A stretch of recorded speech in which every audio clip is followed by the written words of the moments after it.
अब यही सवाल रामायण में श्री राम को लेकर उठता है, क्या राम ने भी मांस खाया? सच बात यह है दोस्तों कि वेदों और वाल्मीकि रामायण में भी मीट खाने के उदाहरण मिलते हैं। आप सीता माता की पर्सनालिटी से सोच भी सकते हैं कि वो गंगा माता को मांस ऑफर करेंगी।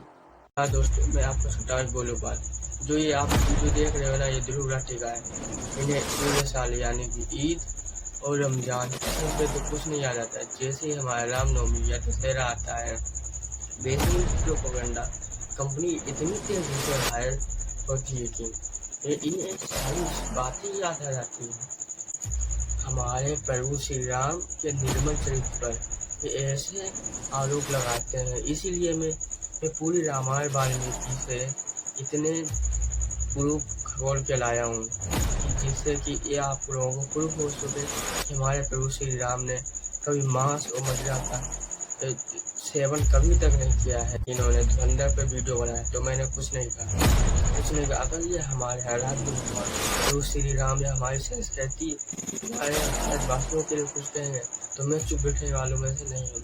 इसीलिए आपको दिखाऊंगा आज पूरी वाल्मीकि रामायण में कहीं पे नहीं लिखा है कि हमारे प्रभु श्री राम ने मांस मदिरा का सेवन किए। श्लोक हनुमान जी माता सीता को अशोक वाटिका में कहते हैं कि ना तो प्रभु श्री राम ने कभी मांस खाया था और वे 4 महीनों उपवास करके 5वें समय में कंदमूल फल खाया करते हैं।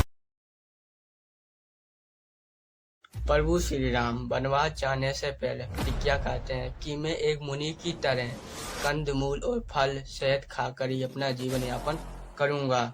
ऐसे परम आज्ञाकारी पुत्र कठोर प्रतिज्ञा लेके वहाँ पनीर मसाला खाने तो जाएंगे नहीं, और सीता माता भी प्रतिज्ञा लेती है कि मैं कंदमूल खाकर ही अपना जीवन यापन करूंगी। एक जगह प्रभु श्री राम सीता माता से कहते हैं कि पेड़ों से गिरे हुए फल ही खाकर और वनों के कष्ट ही सहना पड़े। एक जगह सीता जी प्रभु श्री राम से कहती है कि पत्र मूल फल तथ्यम व यदि वा बहु, का मतलब हुआ कि आप हमें जो भी फल या जड़ लाकर मुझे देंगे मैं उसे अमृत मानकर खा लूंगी।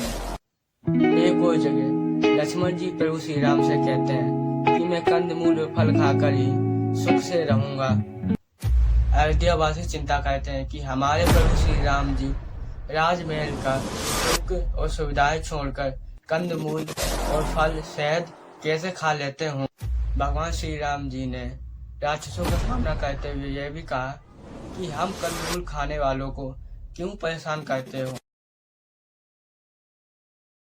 इवन ये श्लोक रामायण के साथ राम श्लोक में भी आता है और ये बात बिल्कुल क्लियर कि रघुपति सदा चली आए, प्राण जाए पर बचन न जाए।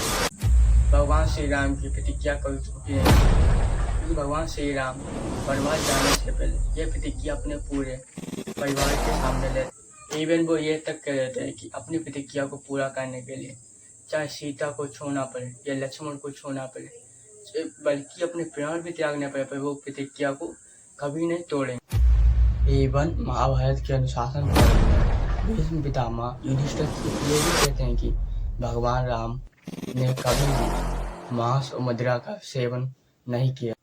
कोई भी अर्थमेटिक संस्कृत की हिस्ट्री उठाकर आप देख लीजिए, मांस शब्द के 2 अर्थ निकलेंगे। एक अर्थ तो यह होता है पशु पक्षी और जानवरों का मांस, और दूसरा शब्द अर्थ इसका ये होता है कि फल के गुदे को भी मांस कहते हैं।